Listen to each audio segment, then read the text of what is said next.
진정한 만남의 힘, 편견을 넘어선 사랑. 오늘 여러분과 함께 나누고 싶은 이야기는 단순해 보이지만 실로 깊이 있는 만남에 관한 것입니다.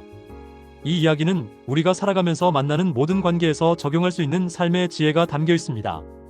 그 무대는 사마리아의 작은 마을, 세겜 골짜기입니다. 정오의 뜨거운 태양이 내리쬐는 시간, 한 우물가에서 일어난 만남의 이야기입니다. 예수님께서 갈릴리로 가시는 길에 사마리아를 지나시게 되었습니다. 여행에 지쳐 피곤하신 예수님은 제자들이 양식을 사러 간 동안 야곱의 우물가에 앉아 계셨습니다. 여기서 우리가 알아야 할 중요한 배경이 있습니다. 당시 유대인들과 사마리아인들은 서로 앙숙 관계였습니다. 그들은 가능한 한 서로의 모든 거래를 피했습니다. 유대인들은 사마리아인에게 친절한 행위뿐만 아니라 떡 한 조각이나 물 한 잔이라도 얻으려고 하지 않았습니다. 사마리아인에게 호의를 구하는 일은 그리스도의 제자들에게조차 상상할 수 없는 일이었습니다. 예수님께서 우물가에 앉아 계실 때 그분은 허기와 갈증으로 피곤하셨습니다. 아침부터 먼 여행을 하셨고 이제는 정오의 태양이 그분에게 내리쬐고 있었습니다. 차고 신선한 물이 바로 옆에 있는데도 마실 수 없었습니다. 그분에게는 두레박이 없었고 우물은 깊었습니다. 바로 그때 한 사마리아 여인이 다가왔습니다. 그 여자는 그리스도가 계시는 것을 알지 못한 듯 그의 물항아리를 가득 채웠습니다. 그가 돌아서서 가려고 할 때 예수님께서 물 한 모금을 청하셨습니다. 이 장면을 상상해 보세요. 동방 사람들에게 물을 요청하는 것은 거절할 수 없는 신성한 의무였습니다. 동방에서는 물을 하나님의 선물이라고 불렀습니다. 목이 마른 나그네에게 물 한 모금 대접하는 것을 매우 신성한 의무로 생각했기 때문입니다. 하지만 유대인과 사마리아인들 사이의 증오심은 그 여자로 하여금 예수님에게 친절한 행위를 하지 못하도록 했습니다. 여기서 우리는 예수님의 놀라운 지혜를 봅니다. 구주께서는 이 여자의 마음 문을 여는 열쇠를 찾으려 하셨으며 하나님의 사랑에서 우러나오는 재치로서 호의를 베푸신 것이 아니라 그것을 요구하셨습니다. 이것은 정말 깊이 있는 심리학입니다. 친절을 베푸는 일은 거절당할 수도 있지만 신뢰는 신뢰를 일으킵니다. 하늘의 왕이 이 버림받은 영혼에게 와서 그의 손으로 하는 봉사를 요구하신 것입니다. 그 여자는 예수님이 유대인인 것을 알았습니다. 놀라서 당신은 유대인으로서 어찌하여 사마리아 여자인 나에게 물을 달라 하나이까? 라고 물었습니다. 예수님의 대답은 참으로 놀라웠습니다. 내가 만일 하나님의 선물과 또 내게 물 좀 달라 하는 이가 누구인 줄 알았다면 내가 그에게 구하였을 것이요 그가 생수를 내게 주었으리라. 그 여자는 그리스도의 말씀을 완전히 이해하지는 못했으나 그 말에 엄숙한 뜻이 있다는 것을 느꼈습니다. 경박하고도 농담적인 태도는 변하기 시작했습니다. 주여 물기를 그릇도 없고 이 우물은 깊은데 어디서 이 생수를 얻겠사옵나이까? 당신이 야곱보다 더 크니이까? 그 여자는 자기 앞에 단지 목이 마르고 여행에 피곤하며 먼지가 묻은 한 나그네를 보았을 뿐이었습니다. 놀랍게도 조상들의 소망이었던 메시아께서 친히 자기 곁에 계셨지만 그분을 알아보지 못하고 있었습니다. 예수님께서는 엄숙한 열성을 가지고 말씀하셨습니다. 이 물을 먹는 자마다 다시 목마르려니와 내가 주는 물을 먹는 자는 영원히 목마르지 아니하리니 나의 주는 물은 그 속에서 영생하도록 솟아나는 샘물이 되리라. 이 말씀은 정말 깊은 의미를 담고 있습니다. 이 세상의 우물에서 그 갈증을 풀려고 하는 자는 다시 목마를 것만 마실 뿐입니다. 도처에서 사람들은 만족을 얻지 못합니다. 그들은 영혼의 필요를 공급할 수 있는 무엇인가를 갈망합니다.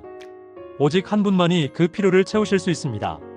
그리스도의 사랑을 맛본 자는 더욱 계속적으로 그것을 갈망할 것이며 이외에 다른 것을 구하지 않습니다. 세상의 부귀영화가 그를 매혹시키지 못합니다.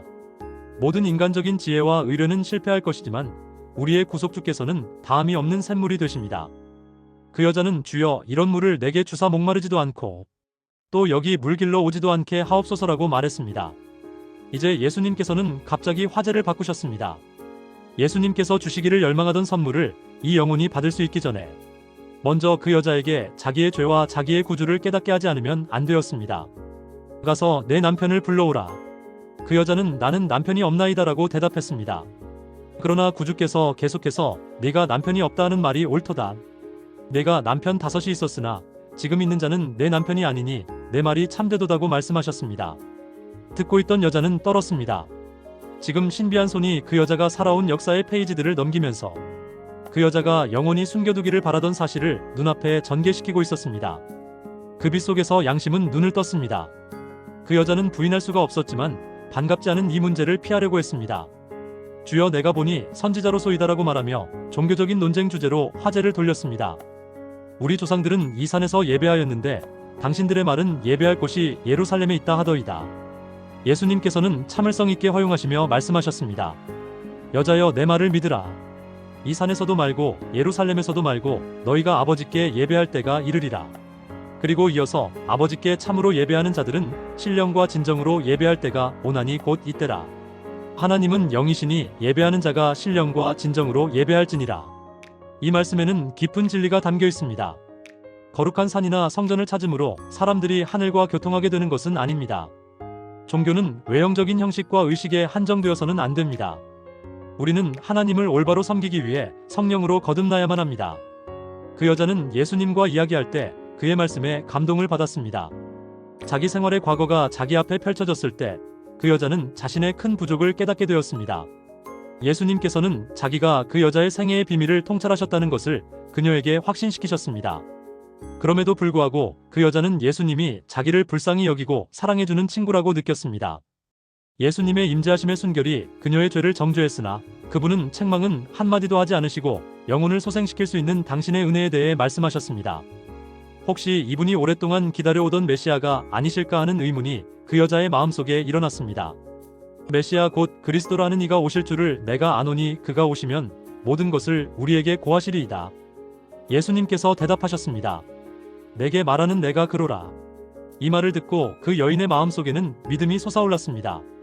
그 여자는 하늘의 교사의 입에서 나온 그 놀라운 선언을 받아들였습니다. 제자들이 돌아왔을 때 그들은 놀랐습니다. 예수님께서는 자기가 원하시던 물 한 모금도 마시지 않으시고 제자들이 가져온 음식을 드시지도 않으셨습니다. 제자들이 간청했을 때 예수님께서는 내게는 너희가 알지 못하는 먹을 양식이 있느니라고 말씀하셨습니다. 나의 양식은 나를 보내신 이의 뜻을 행하며 그의 일을 온전히 이루는 이것이니라. 예수님께서는 그 여인에게 하신 당신의 말씀이 그 여자의 양심을 깨우쳤을 때 기뻐하셨습니다. 진리를 위해 줄이고 목마른 영혼을 섬기는 것은 예수님에게는 먹고 마시는 것보다 더 기쁜 일이었습니다. 그리스도의 말씀에 귀를 기울였을 때 그 여인은 기쁨으로 충만했습니다. 그는 물동이를 버려두고 다른 사람에게 기별을 전하기 위해 동네로 돌아갔습니다. 그가 물동이를 버리고 갔다는 것은 예수님의 말씀의 감화가 어떠하다는 것을 증명하는 것이었습니다. 그 여인은 동네 사람들에게 나의 행한 모든 일을 내게 말한 사람을 와보라. 이는 그리스도가 아니냐고 말했습니다. 그의 말은 그들의 마음을 움직였습니다. 그 여인의 얼굴에는 새로운 표정이 있었으며 그녀의 전체의 용모에 변화가 생겼습니다. 저희가 동네에서 나와 예수께로 오더라. 예수님께서는 앞에 펼쳐져 있는 곡식밭을 바라보시며 말씀하셨습니다. 너희가 넉 달이 지나야 추수할 때가 이르겠다 하지 아니하느냐? 내가 너희에게 이르노니 눈을 들어 밭을 보라. 희어져 추수하게 되었도다.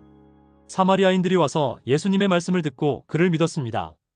그들은 예수님을 동네에 초청했으며 그들과 함께 머물러 주시기를 간청했습니다. 예수님께서 이틀 동안 사마리아에 체류하셨고 더욱 많은 사람들이 그를 믿었습니다. 그들은 새로운 기쁨으로 여인에게 이렇게 말했습니다. 이제 우리가 믿는 것은 내 말을 인함이 아니니 이는 우리가 친히 듣고 그가 참으로 세상의 구주인 줄 알미라.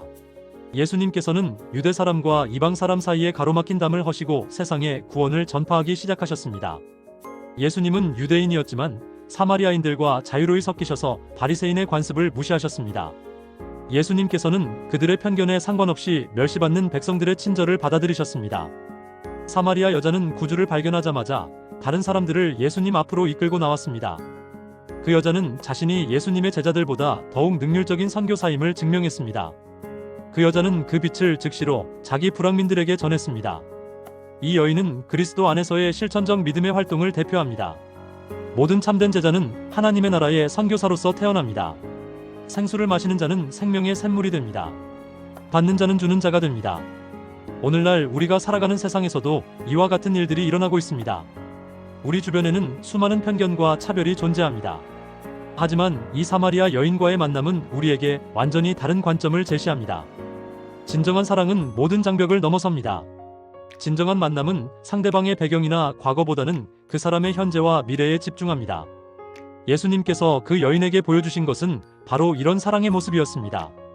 우리가 편견 없는 마음으로 다른 사람에게 다가갈 때, 진정한 관심을 가지고 상대방의 이야기를 들어줄 때, 조건 없는 사랑으로 다른 사람을 받아들일 때 놀라운 변화가 일어납니다. 그 사마리아 여인처럼 진정한 사랑을 경험한 사람은 그것을 다른 사람들과 나누게 됩니다. 생수를 마신 사람은 생명의 샘물이 되고 받은 사람은 주는 사람이 됩니다. 이것이 바로 사랑의 순환고리입니다. 오늘 이 이야기를 통해 우리가 배우는 가장 중요한 교훈은 진정한 만남의 힘입니다. 편견을 넘어선 사랑의 힘이며 그런 사랑을 경험한 사람이 세상을 변화시킬 수 있다는 희망의 메시지입니다.